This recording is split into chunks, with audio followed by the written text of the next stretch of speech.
காலுக்காக நகரத்துல ஒரு டீ கடையில மாஸ்டரா வேலை பார்த்துக்கிட்டு இருந்தது. காலையில வேலைக்கு போயிட்டு மாலையில வீடு திரும்புறது வழக்கம். அன்னைக்கு அப்படிதான் காலுக்காக திரும்பிக்கிட்டு இருந்துச்சு. ஆனா காலுவோட முகம் தான் ரொம்ப சோகமா இருந்தது. என்னங்க உங்க ஓனர் கிட்ட சம்பளத்தை ஏத்தி கேட்க போறேன்னு சொன்னீங்களே, கேட்டீங்களா? அதுக்கு அவர் என்ன சொன்னாரு? சம்பளத்தை எல்லாம் ஏத்த முடியாது, இஷ்டம் இருந்தா வேலை பாரு, இல்லன்னா வேலையை விட்டு போன்னு சொல்லிட்டாரு. அப்படியா சொன்னாரு? அதுக்கு நீங்க என்ன சொன்னீங்க? நீங்க ஆச்சு உன் வேலையாச்சு அப்படின்னு சொல்லிட்டு நீங்க வர வேண்டியதானே? இருக்கிற இந்த வேலையை விட்டுட்டா நம்ம வருமானத்துக்கு வேற என்ன பண்ண முடியும்? அதனால ஒன்னும் பேசாம வந்துட்டேன். இன்னும் எவ்வளவு நாள் தான் இப்படி அடிமை வேலை பாத்துக்கிட்டே இருக்கிறது? நான் சொந்தமா டீ கடை போடலாம்னு முடிவு பண்ணிட்டேன். நாமே டீ கடை ஆரம்பிக்கலாம்னு சொல்றியா? இதுவும் நல்ல யோசனையா தான் இருக்கு. நாளைக்கே டீ கடையை ஓபன் பண்றோம். நீங்க கடையில இருந்து வியாபாரத்தை பாருங்க. நான் கேன்ல டீ எடுத்துட்டு போய் வீடு வீடா குடுத்துட்டு வரேன். மறுநாள் காலு கோரியோட டீ கடை ஜாம் ஜாம்னு ரெடி ஆயிடுச்சு. டீ டீ சூடான டீ டீ டீ டீ சூடான டீ டீ. இவங்க டீ கடையை பார்த்த புறா நேரா அங்க வருது. என்ன காலு, புதுசா டீ கடை ஆரம்பிச்சிட்டீங்களா? இப்ப வேலைக்கு போறது இல்லையா? எத்தனை நாளைக்குதான் நாங்களும் தொழிலாளியாவே இருப்போம்? இன்னைக்கு முதலாளி ஆயிட்டோம். ரொம்ப சந்தோஷம். ஒரு டீ கொடுங்க, குடிச்சு பாப்போம். ஆஹா, டீ பிரமாதமா இருக்கு. குவாலிட்டியை இப்படியே மெயின்டைன் பண்ணுங்க. இப்படியே கொஞ்ச நாள் போச்சு. இப்ப கோரியோட டீ கடையில நல்ல வியாபாரம் ஆச்சு. எனக்கு ஒரு டீ. எனக்கும். எனக்கு முதல்ல கொடுங்க, நான் தான் சீக்கிரம் வந்தேன். இல்ல, நான் தான். இதையெல்லாம் பார்த்த காலுக்கும் கோரிக்கும் ரொம்ப சந்தோஷமா இருந்துச்சு. கோரியும் காலுவும் ஒரு நாள் வீட்டுல உட்கார்ந்து டீ கடையோட கணக்க பாத்துக்கிட்டு இருந்தாங்க. கோரி, இந்தா இன்னைக்கு நமக்கு எல்லா செலவும் போக லாபம் மட்டும் 300 ரூபாய். காலேஜ் என்ன இது? வெறும் 300 ரூபாய் தான் லாபமா? எதுக்கா இவ்வளவு தூரம் கஷ்டப்படுறோம்? ஆமா கோரி, கஷ்டப்பட்டாதான் பலன் கிடைக்கும். இப்படியே கஷ்டப்பட்டுக்கிட்டு இருந்தோம்னா ஒரு நாள் நல்ல நிலைமைக்கு வந்துருவோம். இப்படி சொன்ன காலு மறுநாளைக்கு தேவையான பொருட்களை வாங்க மார்க்கெட்டுக்கு பறந்து போச்சு. லாபம் குறைச்சலா இருக்குன்னு நினைச்ச கோரியோட மூளை வழக்கம் போல குறுக்கு வழியில போக ஆரம்பிச்சது. நமக்கு வர லாபத்தை விட இந்த பாலும் டீ தூளும் வாங்குற செலவு அதிகமா ஆகுது. நாளையில இருந்து அந்த செலவை குறைச்சா லாபம் தன்னால அதிகமாகும். அன்னைக்கு ராத்திரி தூங்கும் போது கூட கோரி இத பத்தி நினைச்சுக்கிட்டு இருந்துச்சு. மறுநாள் பொழுது விழுந்துச்சு. வழக்கமா பால் கொடுக்கற பறவை அன்னைக்கு கோரி வீட்டுக்கு பால் கொடுக்க வந்துச்சு. அந்த பறவை எப்போது போல 10 லிட்டர் பாலை எடுத்து வச்சுச்சு. பால்காரரே, இன்னைக்கு 5 லிட்டர் பால் போதும். அந்த பறவை 5 லிட்டர் பால் வச்சுட்டு போக டீ தூள் கொண்டு வர பறவை வந்தது. டீ தூள்காரரே, இன்னைக்கு டீ தூளே வேண்டாம். இனிமேல் ஒரு நாள் விட்டு ஒரு நாள் எடுத்துட்டு வாங்க, அதுவே போதும். டீ தூள் விக்கிற விலையில தினமும் புதுசா டீ தூள் வாங்கினா லாபம் எப்படி வரும்? நேத்து டீ போட்ட டீ தூளையே இன்னைக்கு யூஸ் பண்ணிக்க வேண்டியதுதான். இப்படி சொன்ன கோரி 5 லிட்டர் பால்ல 5 லிட்டர் தண்ணிய ஊத்துச்சு. பிறகு நேத்து உபயோகப்படுத்தின டீ தூளையே இன்னைக்கும் உபயோகப்படுத்தி டீயை தயார் செஞ்சது. இப்படி சொன்ன கோரி கெட்டில்ல டீயை எடுத்துக்கிட்டு வீடு வீடா போச்சு. டீ டீ சூடான டீ டீ டீ டீ சூடான டீ டீ. இப்படி போன கோரிக்காக முதல்ல புறாவுக்கு டீ கொடுத்தது. பிறகு கிளிக்கு கொடுத்தது. இப்ப சோனா குருவி வீட்டுக்கு போச்சு. இப்படி எல்லாருக்கும் டீ வியாபாரம் பண்ண கோரி கடைசியா கடைக்கு போச்சு. காலேஜ் கடையில வியாபாரம் எப்படி? கோரி, வழக்கம் போல எல்லா பாலும் காலி ஆயிடுச்சு. வீட்டுக்கு போன காலவும் கோரியும் இன்னைக்கு லாபம் எவ்வளவுன்னு கணக்கு பார்க்க அன்னைக்கு 1000 ரூபாய் லாபம் இருந்தது. கோரி, எப்படி இது? இன்னைக்கு லாபம் மட்டும் 1000 ரூபாய் வருது. இந்த லாபம் அதுவா வரல, இந்த கோரி வர வச்சா. இதெல்லாம் கோரியோட மூளை செஞ்ச வேலை. இப்படி சொன்ன கோரி பால்ல தண்ணி ஊத்துனது, பழைய டீ தூளையே உபயோகிச்சது எல்லாத்தையும் காலு கிட்ட சொல்லுச்சு. கோரி, இப்படி செஞ்சா நம்ம டீயோட டேஸ்ட் மாறிடாதா? டீ நல்லா இல்லாம போய் ஒருவேளை நம்ம கிட்ட யாருமே டீ குடிக்கலன்னா? மிஸ்டர் காலுஜி, டீ குடிக்கிற பழக்கமே இல்லாத பறவைங்களுக்கு டீ குடிக்கிற பழக்கத்தை ஏற்படுத்திட்டோம். இனிமே நாம எப்படி டீ போட்டாலும் அவங்க குடிச்சுதான் ஆகணும். ஏன்னா இந்த காட்டுல வேற டீ கடையே கிடையாது. காலுஜி, நேத்து வரைக்கும் டீ கடையில மாஸ்டரா இருந்த உங்களை இன்னைக்கு கோரி முதலாளியாக்கி தினமும் 1000 ரூபாய் சம்பாதிக்க வச்சிருக்கா. இன்னும் கொஞ்ச நேரம் பொறுத்துக்குங்க, நான் உங்களை எங்க போய் நிறுத்துறேன்னு மட்டும் பாருங்க. இப்படி சொன்ன கோரி அடுத்தடுத்த நாட்கள்ல பால்ல தண்ணிய இன்னும் அதிகமா கலக்க ஆரம்பிச்சது. இப்படியே சில மாசங்கள் நகர்ந்துச்சு. ஒரு நாள் வழக்கம் போல கோரி எல்லாருக்கும் டீ கொண்டு போய் கொடுத்தது.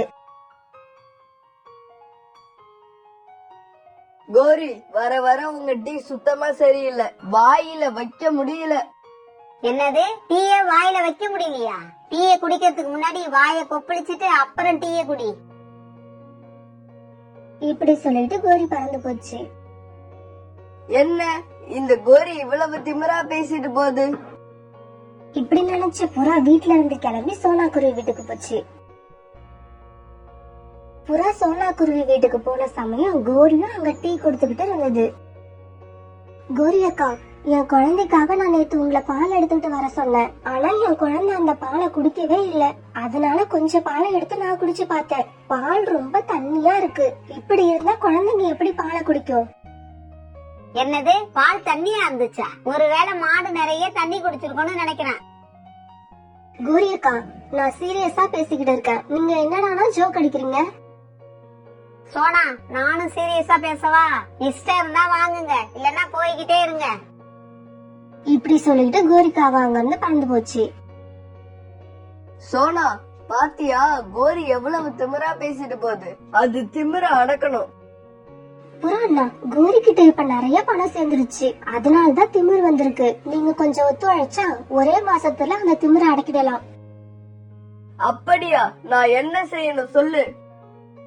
சோனா உடனே புறா காதுல போய் ஏதோ சொல்லுச்சு. இதுக்கு நான் முழு மனசோட சம்மதிக்கிறேன். மறுநாளே சோனாவும் புறாவும் சேர்ந்து ஒரு டீ கடை ஆரம்பிச்சாங்க. டீ டீ சூடான டீ டீ டீ டீ சூடான டீ டீ. சோனா டீ கடைய பாத்துக்க புறா டீயை எடுத்துக்கிட்டு போய் வீடு வீடா கொடுக்க ஆரம்பிச்சது. வழக்கமா டீ குடிக்க காலுக்காவும் கடைக்கு வர பறவைங்க எல்லாம் சோனாவும் புறாவும் போட்டிருக்க கடைய பார்த்துட்டு அவங்க கிட்ட வந்தாங்க. ஒரு கழுகும் அப்படிதான் முதல்ல காலுவோட கடைக்கு வந்துட்டு சோனாவோட கடைய பார்த்துட்டு அங்க வந்துச்சு. என்ன சோனா, கடை எப்ப ஆரம்பிச்ச? அப்புறம் உன் கடை டீ காலு கடை டீ மாதிரி கேவலமா இருக்குமா இல்ல நல்லா இருக்குமா? கழுகு அங்கிள், ஒரு தடவை நம்ம கடை டீயை குடிச்சு பாத்தீங்கன்னா அதுக்கப்புறம் தினமும் நம்ம கடைக்கு தான் வருவீங்க. சரி, அதையும் பாப்போம். எனக்கு ஒரு டீ கொடு. சோனா கழுகுக்கு ஒரு டீ கொடுத்தது. அத குடிச்ச கழுகு, அடடா, ரொம்ப நாளைக்கு அப்புறம் ஒரு நல்ல டீ குடிச்ச திருப்தி இருக்கு. இனிமே டீ குடிக்கணும்னா உன் கடைக்கு தான் வருவேன். இப்ப எல்லா பறவைங்களுமே சோனாவும் புறாவும் திறந்திருக்க கடையில டீ குடிக்க ஆரம்பிச்சாங்க. பக்கத்து காட்டுல இருந்தெல்லாம் டீ குடிக்க சோனா கடைக்கு வந்தாங்க. காலு கடைக்கு யாருமே இப்பெல்லாம் டீ குடிக்க வரதே இல்ல. கோரி எடுத்துக்கிட்டு போற டீயையும் யாரும் குடிக்கிறது இல்ல. கோரி, டீ வேண்டாம், டீ வேண்டாம், நாங்க இப்பதான் சோனா கிட்ட குடிச்சோம். இப்படியே சில நாட்கள் நகர்ந்துச்சு. இப்ப எல்லாம் சோனாவும் புறாவும் டீ கடையில வடையும் போட ஆரம்பிச்சாங்க. இதனால வியாபாரம் இன்னும் அதிகமாச்சு. கடையில சுத்தமா வியாபாரம் இல்லாதால காலும் கோரியும் குடும்பத்தை நடத்தவே ரொம்ப கஷ்டப்பட்டாங்க. என்னங்க, குடும்பத்தை நடத்துறது ரொம்ப கஷ்டமா இருக்கு. இப்ப என்னங்க பண்றது? முன்னாடி வேலை பார்த்த கடையில போய் வேலை கேட்க வேண்டியதுதான். இப்படி சொல்லி பழைய கடைக்கு வேலை கேட்க போன காலும் அங்கேயும் வேலை கிடைக்காம திரும்பிடுச்சு. காலேஜி, இந்த நிலைமைக்கெல்லாம் என்னோட பேராசை தான் காரணம். என்ன மன்னிச்சிடுங்க. நீ என்கிட்ட மன்னிப்பு கேட்கறதெல்லாம் இப்ப முக்கியம் இல்ல. நமக்கு இப்ப குடும்பத்தை நடத்த வேலை வேணும். வா, சோனா கடையிலயாவது போய் வேலை கேட்டு பாப்போம். காலண்ணா, கோரி அக்கா, நீங்க சொல்றது கேட்க கஷ்டமா தான் இருக்கு. உங்களை இந்த கடையில நாங்க பார்ட்னராவே சேர்த்துக்கிறோம். ஆனா அதுக்கு முன்னாடி 2 ரூபாய்க்கு கூட மதிப்பில்லாத டீய 10 ரூபாய்க்கு வித்து அநியாயமா லாபம் சம்பாரிச்சிங்கல்ல, அது தவறுன்னு நீங்க நல்லா உணரணும். அதுக்காக ஒரு மாசம் நம்ம கடையில டீ கிளாஸ் சுத்தம் பண்றது, டீ கிளாஸ் எடுத்துக்கிட்டு வர்றது, இந்த மாதிரி வேலையை பாருங்க. ஒரு மாசம் முடிஞ்சதும் நீங்களும் நம்ம கடையில ஒரு பார்ட்னர் ஆயிடுவீங்க. இப்ப காலும் குரு சோனா சொன்ன வேலையை பார்த்துக்கிட்டு இருந்தாங்க.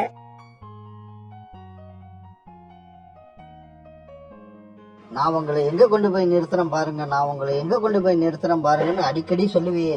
கடைசியா டீ கிளாஸ் தூக்குற வேலையில கொண்டாந்து நிறுத்திட்டியடி.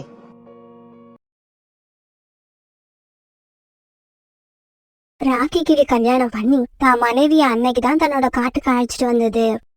ராக்கியோட மனைவி ரீட்டா ரொம்பவும் அழகா இருந்தாங்க. இந்த விஷயத்த கேள்விப்பட்ட அக்கம் பக்கத்துல உள்ளவங்க நிறைய பேர் ரீட்டாவை பாக்குறதுக்காக வீட்டுக்கு வந்தாங்க. ராக்கி, உன்னோட மனைவி ரொம்ப அழகா இருக்காங்க. இவங்களோட பேர் என்ன? ரோனி அக்கா, இவங்க பேரு ரீட்டா. இந்தா ரீட்டா, இந்த ஸ்வீட்டையும் பணத்தையும் வச்சுக்க. உங்களோட வாழ்க்கை எப்பவும் சந்தோஷமா இருக்க என்னோட வாழ்த்துக்கள். ரோனி அக்கா, எங்க மேல எவ்வளவு அன்பு வச்சிருக்கீங்க, அதுக்கு ரொம்பவும் நன்றி. ராக்கி, இவங்க வீடு நம்ம வீட்டுக்கும் பக்கத்துல இருக்கா? இல்ல இல்ல, உங்க வீட்டுக்கும் பக்கத்துல சோனா குருவியோட வீடும் காலு காகத்தோட வீடும் தான் இருக்கு. எங்க வீட்டுக்கு இங்க இருந்து இன்னும் கொஞ்சம் தூரம் போகணும். அம்மா, சீக்கிரம் கிளம்புங்க. ராக்கி அங்கிளோட மனைவிய பார்க்க எல்லாரும் போறாங்க. ஆனா நீங்க இன்னும் கிளம்பவே இல்ல. பியூட்டி, ஏன் இவ்வளவு அவசரப்படுற? ராக்கியோட மனைவி வீட்டை விட்டு எங்கேயும் போக மாட்டாங்க.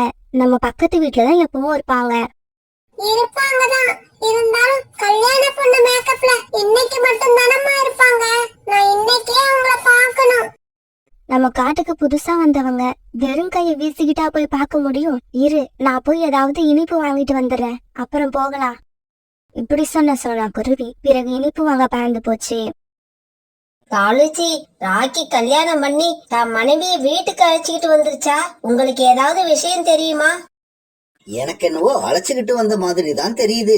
ஏன்னா நிறைய பறவைகள் ராக்கி வீட்டு பக்கம் போய்கிட்டு இருக்காங்க.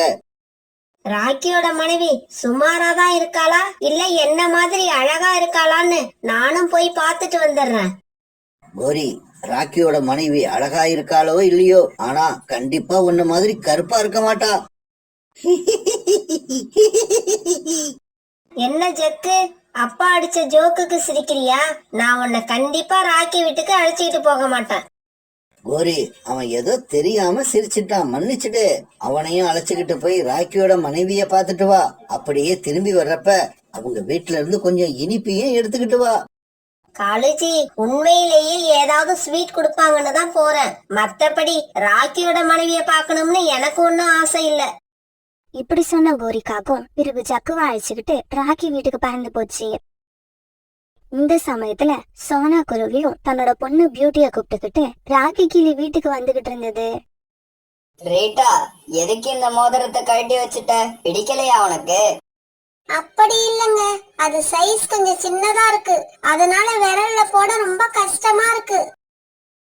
இவங்க இப்படி பேசிக்கிட்டு இருக்கப்ப கோரிக்காகவும் ஜக்குவும் அங்க வந்தாங்க. ரீட்டா, இவங்க பேரு கோரி, நம்ம வீட்டுக்கும் பக்கத்துல தான் இருக்காங்க. ராக்கி, உன்னோட மனைவி மாதிரி இப்படி ஒரு அழகான கிளிய நான் எங்கேயும் பார்த்ததே இல்ல. இந்த சமயத்துல சோனா குருவியும் பியூட்டிய கூப்பிட்டுக்கிட்டு ராக்கி கிளி வீட்டுக்கு வந்துச்சு. அந்த சமயத்துல கோரிக்காவும் ரீட்டா கைட்டி வச்சிருந்த மோதிரத்தை பாத்துருச்சு.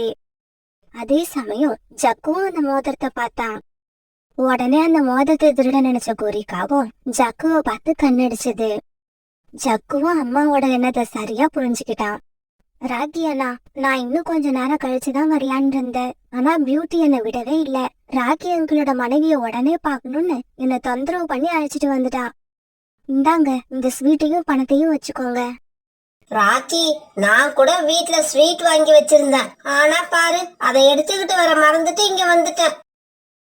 இப்படி எல்லாரும் பேசிக்கிட்டு இருக்கப்ப ஜக்கு நைஸா அந்த மோதிரத்தை எடுத்துட்டான். ஜக்கு மோதிரத்தை எடுத்துக்கிட்டத பார்த்த கோரிக்காவும் உடனே இப்படி பேச ஆரம்பிச்சது. அடடா, வீட்ல அடுப்புல வெந்நீர் போட்டு இருந்தேன். அடுப்ப நிறுத்தினா என்னன்னு தெரியல, சந்தேகமா இருக்கு. கோரி அக்கா, அப்படின்னா நீங்க உடனே வீட்டுக்கு போங்க. ஆமா சோனா, அவசர அவசரமா கிளம்பி வந்ததாலதான் இப்படி ஆயிடுச்சு. ராக்கியோட மனைவி கிட்ட உட்காந்து 2 வார்த்தை பேச முடியல. சரி ரீட்டா, நான் கிளம்புறேன். அப்புறமா வந்து உங்களை பாக்குறேன். இப்படி சொன்ன கோரி ஜக்குவை கூப்பிட்டுக்கிட்டு அங்கிருந்து பறந்து போயிடுச்சு. பிறகு கொஞ்ச நேரம் ராக்கி கிளி கூடவும் ரீட்டா கிளி கூடவும் பேசிக்கிட்டு இருந்த சோனா குருவி பிறகு தன்னுடைய வீட்டுக்கு பறந்து போச்சு. இப்படி எல்லாரும் போனதுக்கு அப்புறம் தான் மோதிரம் காணாம போனது ராக்கி கிளி கண்டுபிடிச்சது. ரீட்டா, நீ மோதிரத்தை கழட்டி இங்கதானே வச்ச?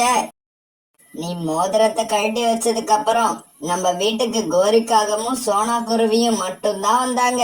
அதனால அவங்கள தவிர வேற யாரும் எடுக்கிறதுக்கு சான்ஸ் இல்ல.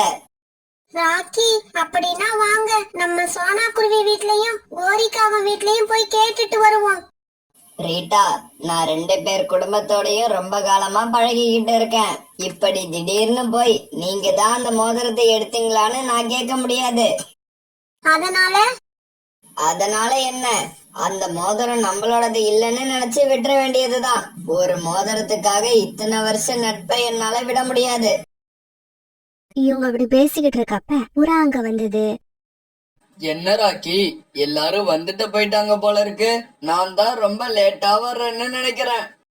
ரீட்டா, இவர்தான் புறா, என்னோட நீண்ட கால நண்பர். எனக்கு மட்டும் இல்ல, சோனா குருவி குடும்பத்துக்கும் ரொம்ப காலமா நல்ல நண்பரா இருந்து வராரு. புறா, உன் மனைவி ராணி அழைச்சுக்கிட்டு வரலையா? இல்ல, ராணி நேத்து தான் அவங்க அம்மா வீட்டுக்கு போனா. இந்நேரம் வந்திருக்கணும். என்னன்னு தெரியல, இன்னும் வரல. ஆமா, சோனா குருவி, கோரி இவங்கெல்லாம் வந்துட்டாங்களா இல்லையா? ரோனி குருவி, கோரி, சோனா குருவி இப்படி எல்லாருமே வந்துட்டு போயிட்டாங்க. ராக்கி கிளியும் புறாவும் இப்படி பேசிக்கிட்டு இருக்க ரீட்டாவோட நினைப்பு எல்லாம் காணாம போன மோதிரத்து மேலேயே இருந்தது. ஆமா, நீயே பேசிக்கிட்டு இருக்க, உன் மனைவி எதுவுமே பேசல.